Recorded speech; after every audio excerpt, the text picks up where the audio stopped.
Hermanos, un privilegio, ¿cierto? Un gran gozo estar nuevamente con ustedes ya en este día en el cual nuestra iglesia Vida en Cristo está en su primer culto online, ¿ya? Es maravilloso esto, llegar a este momento. Quizá a lo mejor nos atrasamos un poquitito, pero creo que los tiempos son los tiempos, digamos, y este era el momento de empezar a hacer este culto en el cual nos veamos todos. Es un culto familiar, ¿cierto? Pero que también lo compartimos a través de la palabra, de una liturgia, ¿cierto? En unidad como cuerpo de Cristo. ¿Verdad? Que el Señor les bendiga grandemente. Después de terminar el culto voy a dar algunos avisos ahí y algunos saludos también ahí, pues, para aquellos que nos están acompañando el día de hoy. Ya, así que hermanos, estamos en una serie de mensajes que tiene mucha trascendencia en la vida del hombre, en la vida de nosotros como creyentes, de ustedes como hijos del Señor, y que tiene que ver con Génesis, ¿cierto? Ya llevamos algunos domingos ya con el texto de Génesis, ya pretendemos abarcar todo Génesis, ya, así que vamos a quedar ahí bastante peritos ya y bastante inmersos en el contexto de Génesis, porque marca Génesis el devenir de la historia del hombre, ¿ya?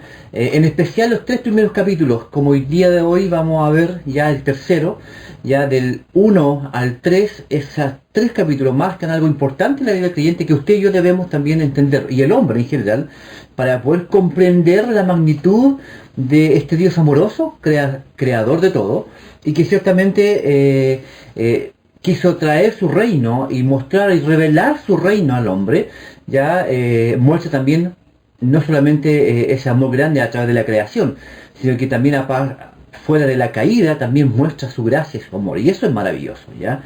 Así que es importante que lo tengamos presente desde esa perspectiva, ya. Y la creación junto con la caída marcan un hito importante en la vida del hombre, y el día de hoy el capítulo 3 es un capítulo largo, podríamos decirlo así, ¿cierto? Podemos sacar muchas cosas de ese capítulo, ¿cierto? Podemos estar incluso un mes, 2 meses, sacando puntos importantes del capítulo 3 para poder profundizarlo, ¿cierto? Pero el día de hoy vamos a tocar solamente algunas cosas importantes en términos generales también, pero bien específicos, que necesitamos ciertamente entenderlas, ¿ya? Y ver también cuán gran amor es del Señor. Entonces lo primero, ya leímos el texto bíblico, usted lo tiene ahí en sus manos, a través de su aparato electrónico, ¿cierto? A través de la Biblia, también ahí en papel. Vamos a entrar de lleno ya a el texto bíblico. Y lo primero que debemos entender, o para entender la gracia y amor, aún en un paraíso perdido, porque el título de hoy día es el paraíso perdido, es el título del mensaje del día de hoy, paraíso perdido, debemos primeramente entender la naturaleza del pecado, del 1 al 7, en su Biblia ahí tenemos el primer punto del día de hoy, ¿ya? Y este capítulo parte directamente con el primer pecado ante Dios, y es el pecado de la desobediencia, ¿ya? Yo creo que el pecado de la desobediencia es algo que ciertamente está en el ADN de cada uno de nosotros, ¿ya? Alguna vez hemos desobedecido, ¿cierto? Alguna vez hemos hecho algo en contra y que no nos gusta y vamos en contra de lo que se nos está pidiendo, en contra de lo que se nos está solicitando.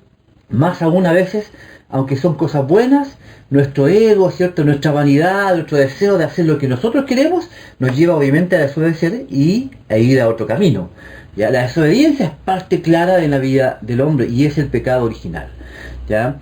Pero el contexto es que Dios primeramente crea a un mundo perfecto, un mundo hermoso, ¿ya? Bello, ¿ya?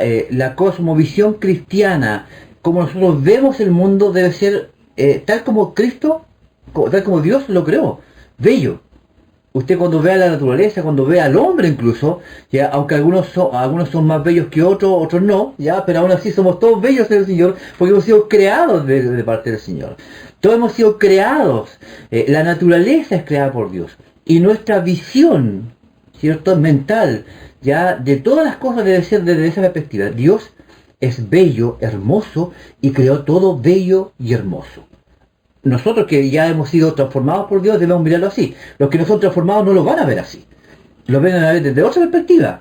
Lo van a ver desde una perspectiva personal, egocentrista, vanidosa, consumista. Esa es la perspectiva que lo ven ellos. Pero ciertamente usted y yo debemos ver la creación como algo bello, como algo hermoso, ¿ya?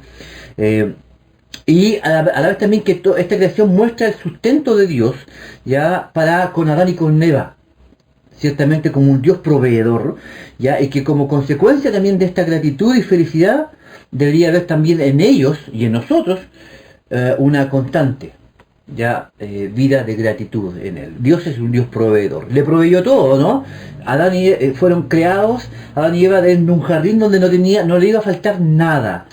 Pero en ese contexto de felicidad, de amor, de tranquilidad, incluso más de relación con Dios, es maravilloso. Dice el texto que cuando Adán y Eva pecaron, se escondieron, y Dios, ¿qué es lo que hacía? Caminaba por el jardín. Él iba en las tardes, en la mañana, en cualquier horario, era Dios. Y se relacionaba directamente con Adán y con Eva. Eso es maravilloso, y eso fue lo que se perdió. El paraíso perdido tiene relación estrecha, no solamente con la pérdida de nuestra espiritualidad y de nuestra bondad absoluta, ya, y santidad también. Tiene implicancias con respecto a la relación que tengamos con Dios. Así que por eso a veces nosotros, dentro de nuestra naturaleza, nos cuesta, ¿cierto?, buscar a Dios, ¿ya? Lo sabemos en nuestro corazón, pero nos cuesta buscar a Dios. Vemos entonces acá, hermano, la revelación del hombre ante un Dios que lo creó a imagen y semejanza. Por lo tanto, el mundo entero cayó de su estado original. El instrumento de esta caída, ¿quién fue? Una serpiente. Pero el instrumento, porque detrás de la serpiente, ¿quién estaba? Satanás, ¿ya?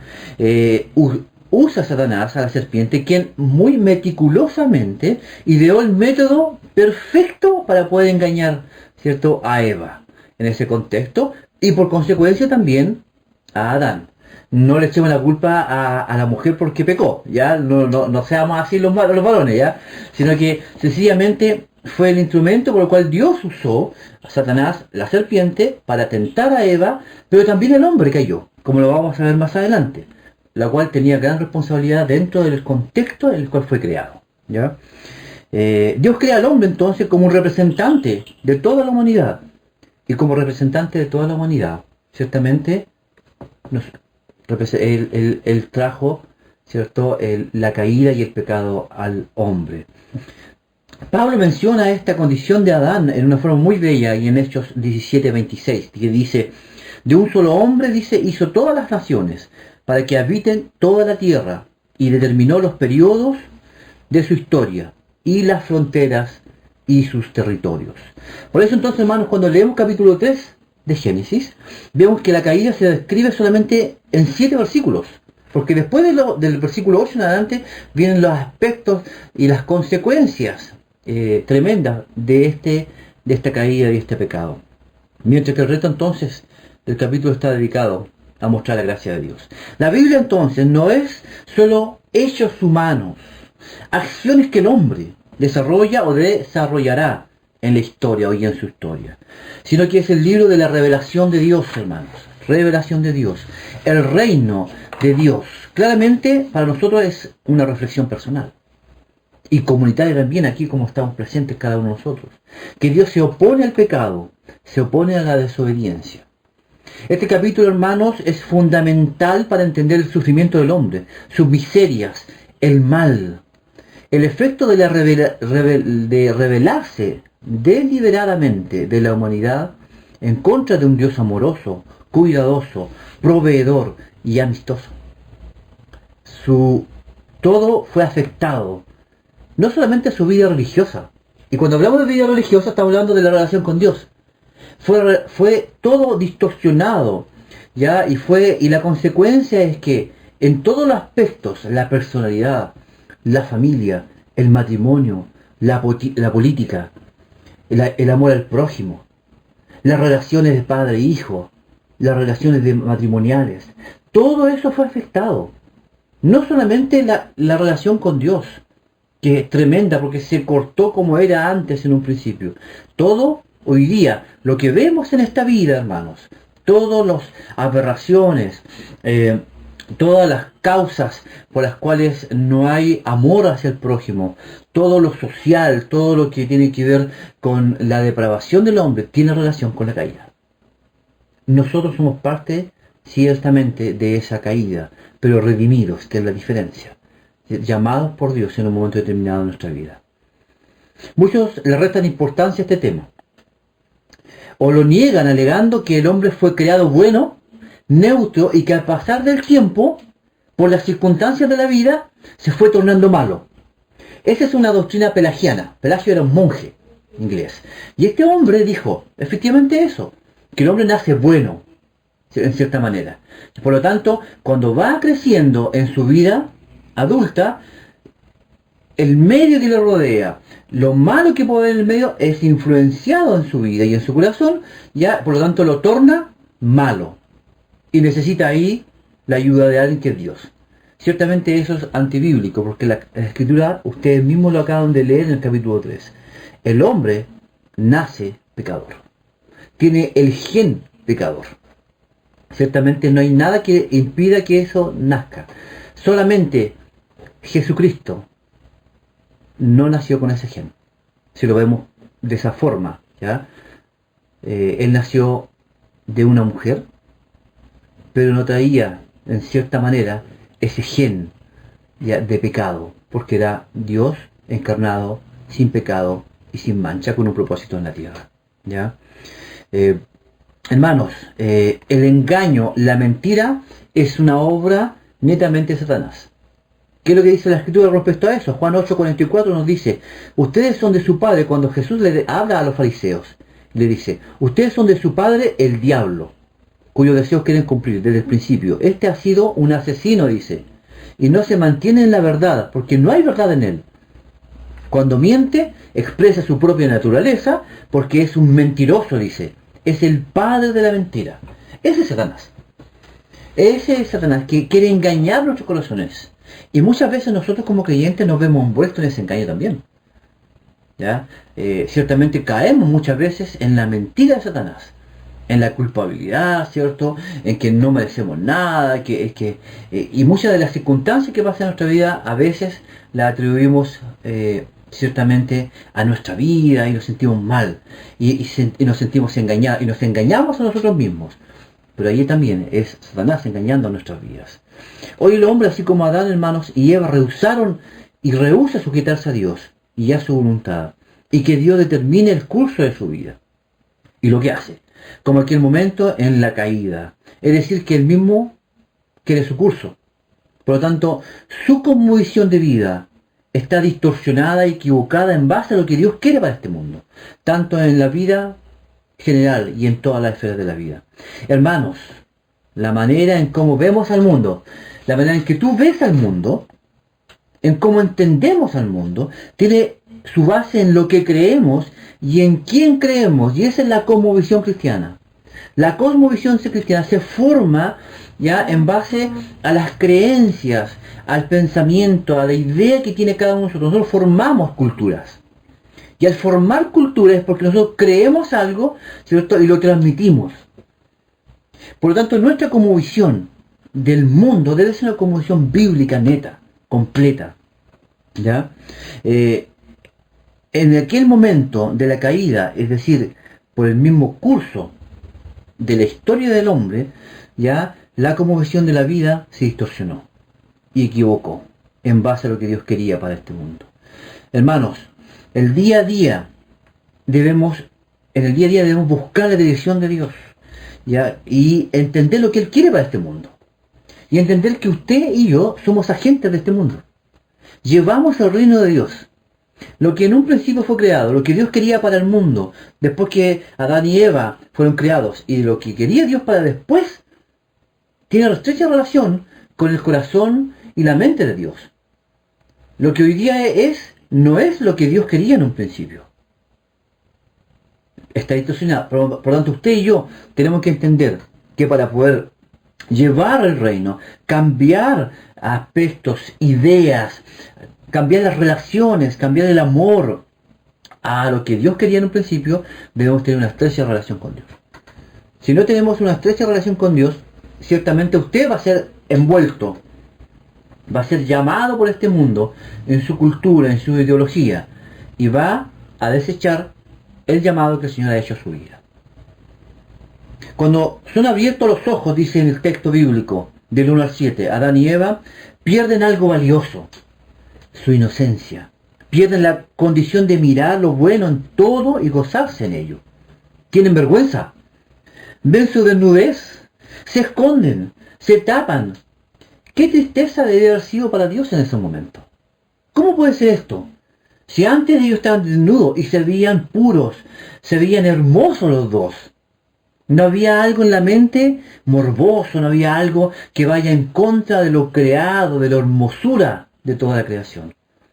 Pierden la inocencia, pierden la facultad de ver la bondad en todo. Y eso por parte de la caída. Se tapan, se esconden. Antes no había ocurrido eso. Antes escuchaban la voz de Dios, lo más probable es que escuchaban la voz de Dios y corrían y conversaban con tu Dios y caminaban con Él. Pero ahora no se puede hacer eso. El hombre no puede hacer eso. Despreciaron a Dios, que les proporcionó de todo, y cayeron redonditos, si lo podemos decir así, a las mentiras y engaños, para llegar, según su deseo, a ser como dioses, sabiendo el bien y el mal, olvidando la voluntad de Dios y las consecuencias. De cierto morirás. El paraíso se había perdido. Esa es la naturaleza del pecado, hermanos queridos. Entendiendo esto, de este paraíso perdido, con esta consecuencia, con esta naturaleza que viene de Satanás, de sus intenciones, ¿cierto? De poder echar por la borda toda la creación buena y hermosa de Dios, y como había sido formado a imagen y semejanza, venía otra calamidad nada, que hace directa referencia a las consecuencias del pecado. Del versículo 8 al versículo 13 lo vemos así.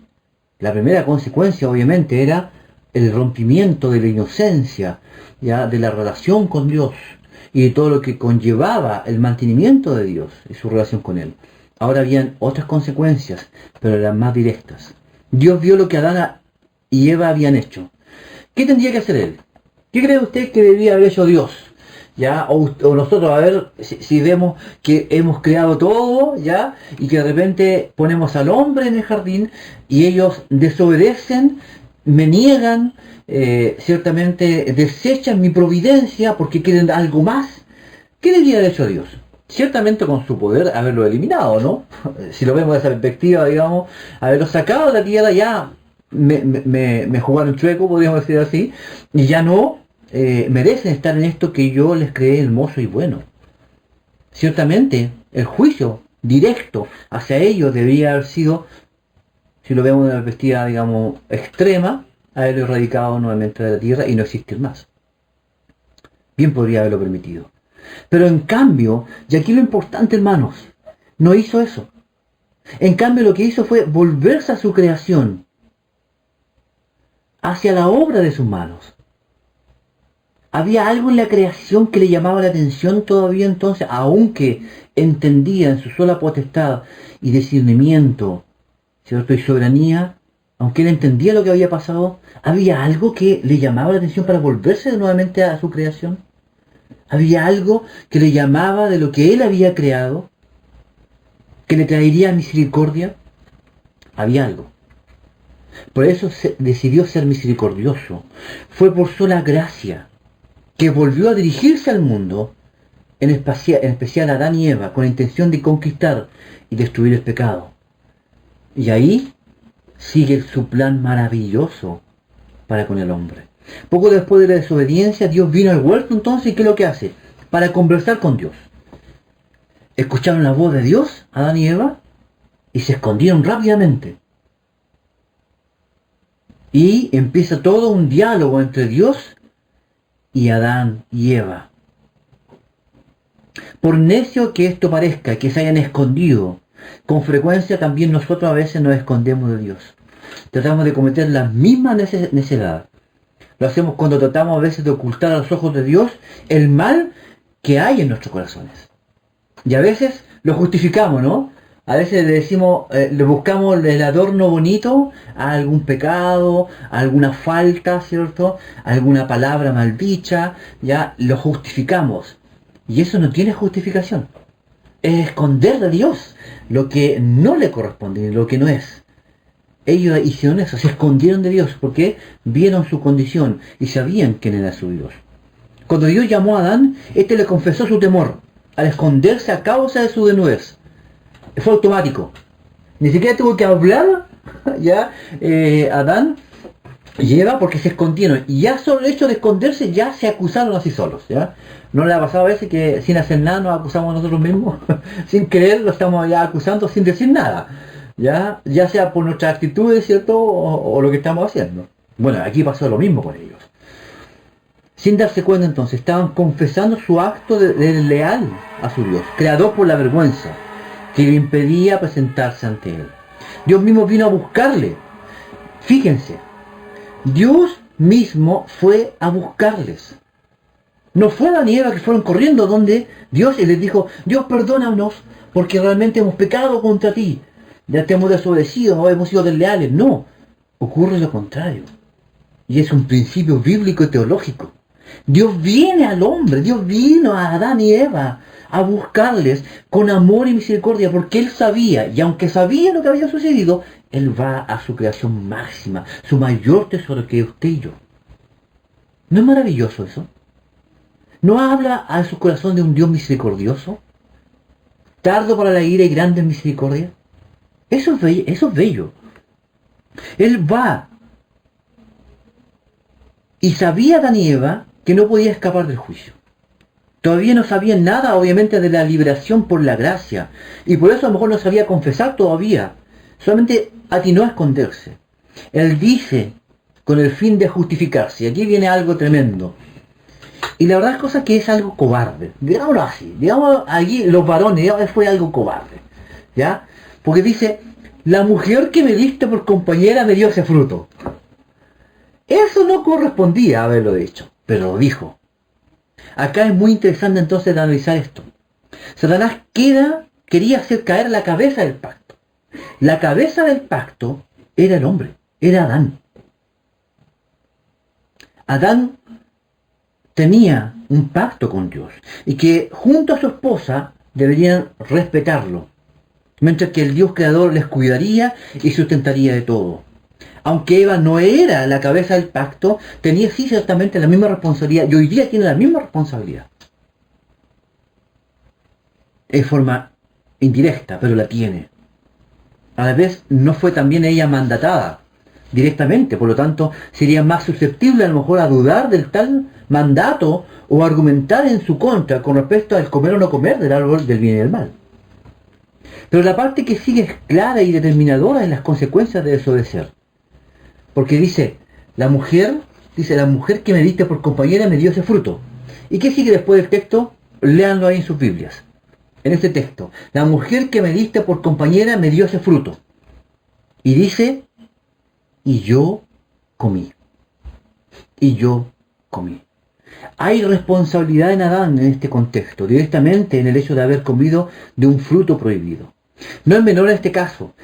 Al primero, a quien se dirige a Dios es al hombre, no a la mujer. Él debía haber dicho que no, en fidelidad a su Dios y castigar a Eva. Broma, a lo mejor le castigaba y hoy día no vas a comer, hoy día te vas a quedar acostado todo el día y no vas a hacer nada. No sé, eso me está ocurriendo una lecera nomás, ¿ya? Pero ciertamente, Dios no va a Eva, va a Adán, cabeza del pacto. Ahí hay muchas especulaciones. Y podemos especular también mucho. ¿Qué hubiera pasado si Adán no hubiera comido del fruto que le ofreció Eva? Interesante. Quizás, si lo vemos especulativamente y desde la perspectiva bíblica o teológica, sacando conclusiones, quizás no estaríamos en esta condición. Porque la cabeza del pacto, a quien Dios le ordenó no comer, no comió. Fue responsable, obedeció a su Dios. Y quizás a lo mejor tiene un castigo de parte de Dios a Eva, pero las cosas seguirían igual. Porque Dios le había dicho a la mujer no, porque Dios no quiere esto. La cabeza del pacto tenía responsabilidad. Era su ayuda idónea, su compañera, su esposa, debe estar sujeta a su esposo en el temor del Señor y bajo sí los parámetros bíblicos, hermanos, y no de este mundo. Y el hombre debe obediencia y amar a su Señor para guiar y amar a su esposa y familia, aún en un contexto de caída. Ciertamente donde pecaremos y caeremos, pero se debe mantener el principio básico de la creación en el contexto de la relación. La primera consecuencia entonces es pérdida de una visión sana de las cosas. Estaban desnudos, el primer pleito o disputa empieza acá.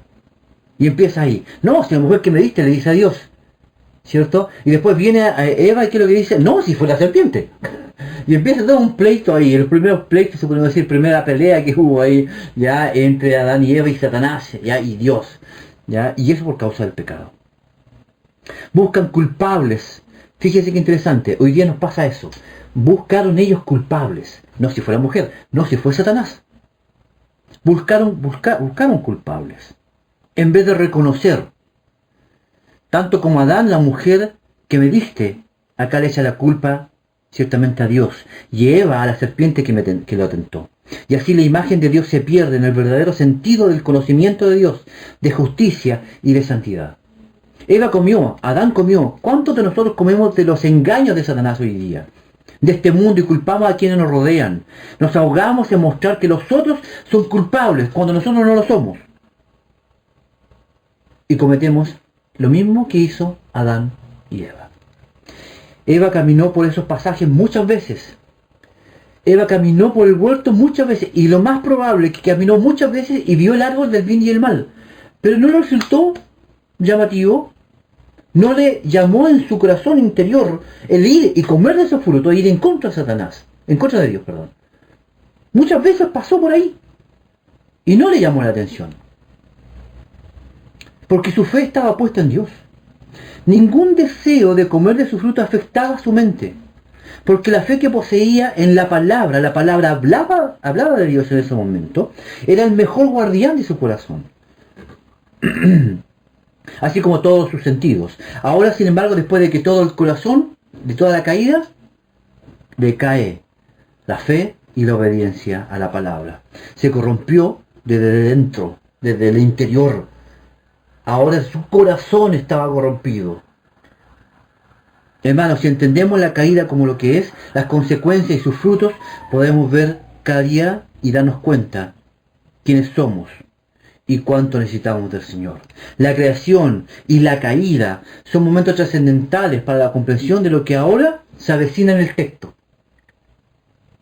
Así como Dios no eliminó al hombre, fue llevado a gracia, lo llamó, lo buscó, ciertamente dialogó con él y lo castigó, porque se gestó en el corazón de Dios todo esto.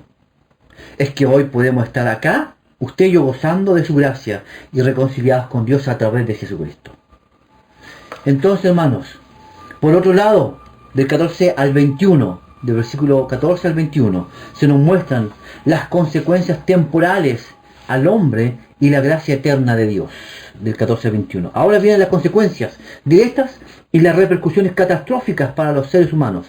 Se nos muestran los castigos hacia la serpiente, tanto su condición de ser creada, como a Satanás, que la ocupó como instrumento, que la utilizó. Junto a eso, el castigo de Adán y Eva, por su desobediencia. El pecado ahora está en el corazón del hombre, como les mencionaba. Ya está corrompido desde dentro. Muchos textos bíblicos hablan de eso. Por ejemplo, Jeremías 17:9, ¿qué es lo que dice? Nada hay tan engañoso como el corazón. No tiene remedio, dice el texto. ¿Quién puede comprenderlo? Y Mateo 15:19, ¿qué dice? Porque del corazón salen, ¿qué cosa?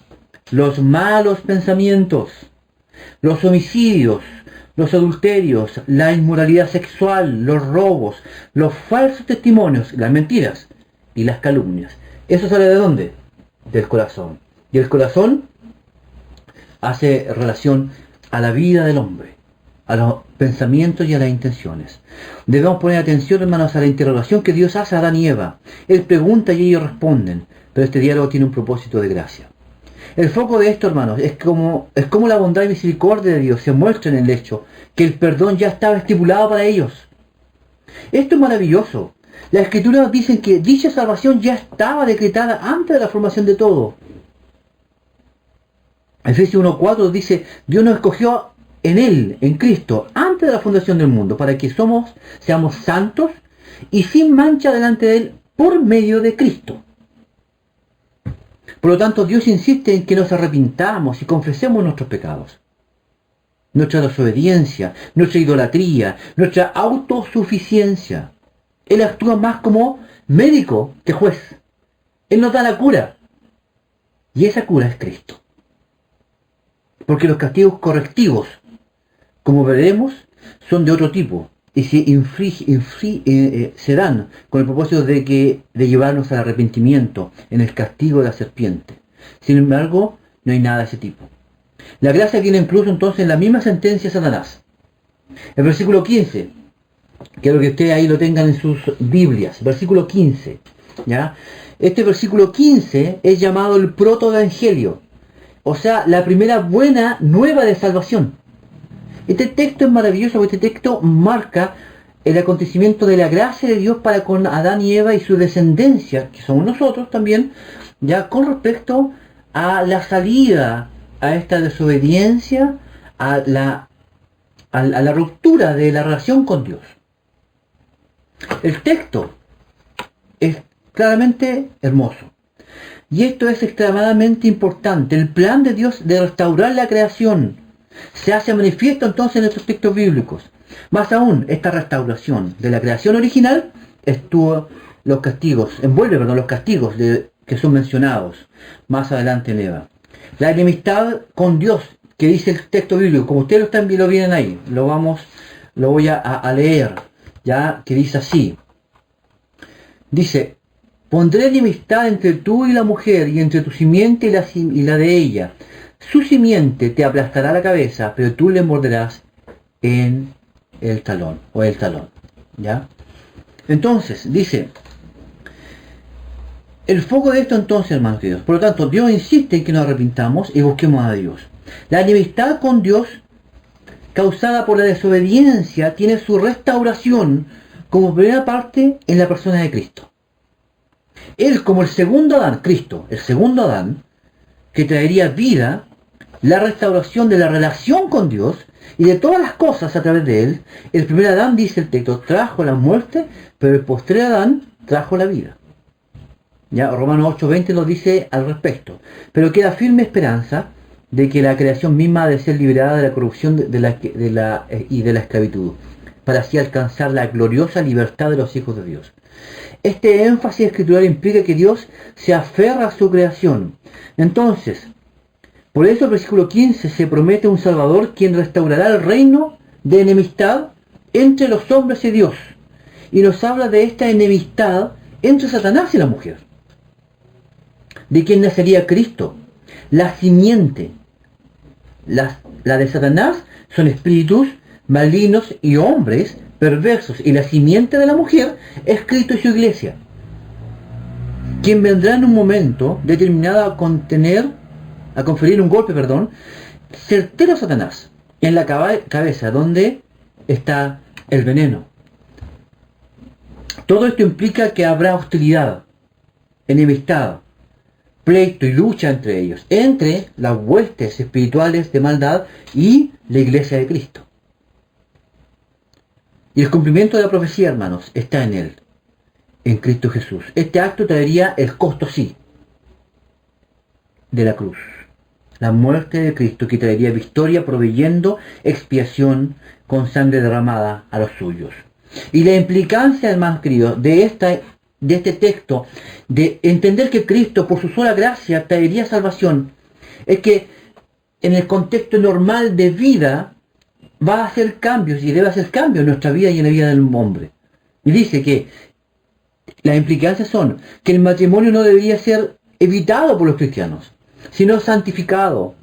Las emociones no deben reprimirse, sino purificarse.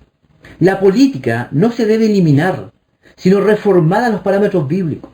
Los negocios no solo deben ser para recolectar y ganar, sino que se ha de buscar conformarlos al bienestar de todos. a la ayuda al prójimo y en general a los estándares que glorifican a Dios. Todo eso y mucho más trae la restauración en Cristo en su momento determinado. Cuando Cristo murió en la cruz, venció la muerte, venció a Satanás. Ya la muerte no tiene potestad en el hombre, porque Dios resucitó.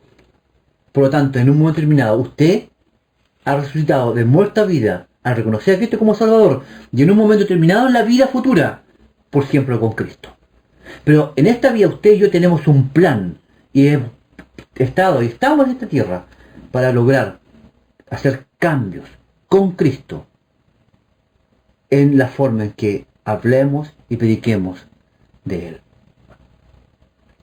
Dice el texto ahí en Colosenses 2, 13 al 15. Antes de recibir esta circuncisión, ustedes estaban muertos en sus pecados. Sin embargo, Dios nos dio vida en unión con Él, al perdonarnos todos los pecados y anular la deuda que teníamos pendiente por los requisitos de la ley. Y estamos hablando de la primera venida. Y en la segunda venida, en Tesalonicenses dice, y a ustedes que sufren, les dará descanso. Lo mismo que a nosotros. Esto sucederá cuando el Señor Jesús se manifieste desde el cielo entre llamas y fuego. Por lo tanto, hermanos, los castigos dados a Eva, que fueron dos, y que tenían estrecha relación con sus funciones de mujer en la vida, uno con respecto a la multiplicación de sus dolores en el parto, y en el hecho de que el hombre se va a enseñorear de ella, que en un contexto original es que la gobernará, no como fue estipulado al ser creados y formar la primera familia, sino como las inclinaciones y deseos de este mundo caído y desconfigurado que es, el abuso, el sometimiento indigno del hombre a la mujer, consecuencia del pecado. Por otro lado, el hombre, como prefirió la voz de su mujer a la de Dios, le fue maldecido también la relación que tenía con la creación misma, la tierra. Todos los días debía botar la gota gorda, por decir así, para ganarse el sustento diario al trabajar la tierra. No iba a ser fácil. Antes se había dado para que trabajara y labrara la tierra, con gozo y con alegría.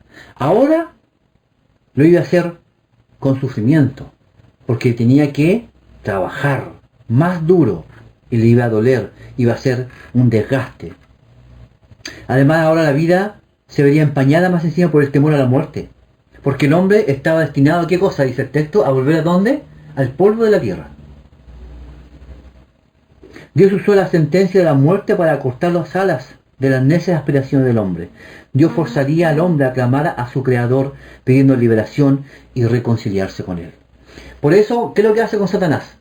Satanás va y a Satanás lo condena directamente, no le da ninguna oportunidad. Directamente es condenado. Pero usted y yo no hemos sido condenados.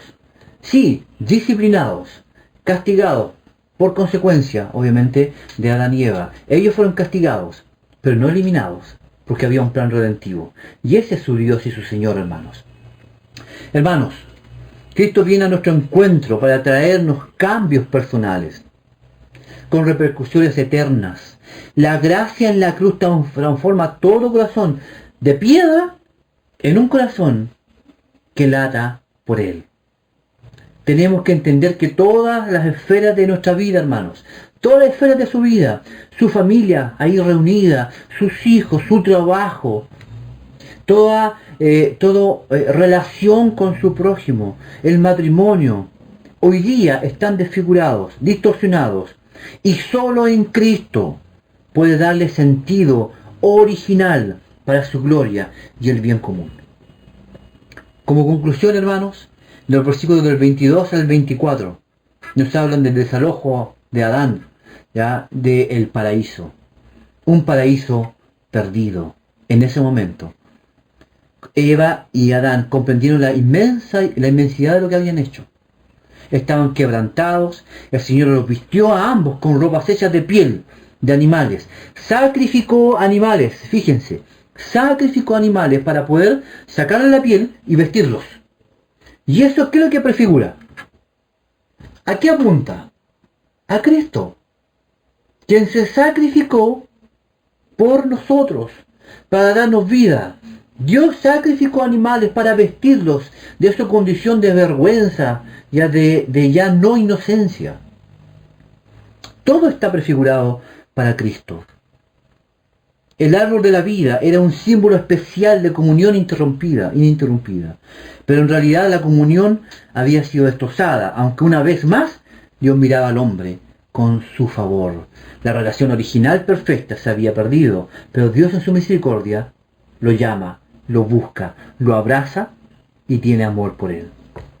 Hermanos queridos, por la nueva condición de búsqueda de autonomía e independencia de Dios, es expulsado del jardín. Más que un castigo, este acto de Dios está lleno de misericordia. Dios entonces asegura que el hombre no tenga acceso a algo que le pudiera perjudicar aún más. Tanto el jardín como el árbol de la vida quedan como promesas de concesión a los creyentes en Cristo Jesús. Ahora nadie puede entrar a la vida si no es por medio de Cristo. No comiendo de un árbol, sino que por medio de Cristo. Tú eres salvo, tú eres salva por medio de Cristo, nada más. ¿Queremos que este mundo cambie? Cristo es la solución, la gracia de Cristo. ¿Quiere usted ser agente de cambio en su vida y en su familia de forma personal, en el mundo, en su trabajo? Cristo puede hacer eso en la vida del hombre. No creamos la mentira de Satanás, acerquémonos confiadamente ante el Señor de amor y de perdón, que dio su vida por ti. No solo es creer, hermanos, no solo es creer, es obrar bien, es actuar, es ejercitar la relación con Dios, que trae paz, esperanza, fe y guía y norte para tu vida, en contra de la ansiedad, desesperación, autodependencia que hay en el corazón de aquel que está lejos de Cristo, Salvador y restauración de la vida. Que el Señor nos bendiga, hermanos, que el Señor les bendiga y que podamos entender esto. Cristo es el todo. Usted está aquí el día de hoy por Cristo. Acérquese a Él, búsquele, congréguese, busque a sus hermanos, ore día a día, lea la palabra, acérquese a Dios, estudie profundamente la palabra de Dios y sepa que de esa forma Dios obrará en su vida graciosamente, transformará su vida y su relación matrimonial, cambiará su vida y su trabajo y verá la vida ahora más todavía como Dios la originó en un principio. Oremos a nuestro Señor. Gracias, Señor, por tu palabra y por tu amor. Gracias porque tú eres nuestro Dios, nuestro Señor. Porque tú, Señor, nos hablas y nos impulsas con tu palabra escrita y hablada a nuestros corazones, que se forme, se torna vida en nosotros, a que te busquemos, a que entendamos lo que somos, quiénes somos, malos de naturaleza, depravados, que constantemente buscamos alejarnos de Dios. Pero tu gracia y tu amor nos ayuda, nos guía, nos frena en esa condición para buscarte, Señor. Ayúdanos, Señor, a ser dependientes de ti y no autosuficientes. Ayúdanos, Señor, a tener paz y no desesperar. Ayúdanos, Señor, a mirar la vida con ojos hermosos, porque tú, Señor, la creaste hermosa y nos has llamado a nosotros para verla como tal y a la vez transmitir la belleza de este mundo, aún en el pecado y la inmoralidad y la injusticia que hay en este mundo. Tú nos has llamado a llevar luz a los corazones para que sean transformados por tu Espíritu, así como nosotros hemos sido transformados, para que el mundo te conozca. Gracias por todo, gracias por esta iglesia hermosa, Vida en Cristo, por cada uno de los que hoy día se han podido congregar. Toca nuestros corazones, Señor, y aumenta cada día más nuestra fe. En tu nombre oramos, Señor. Amén. Señor le bendiga, mis hermanos.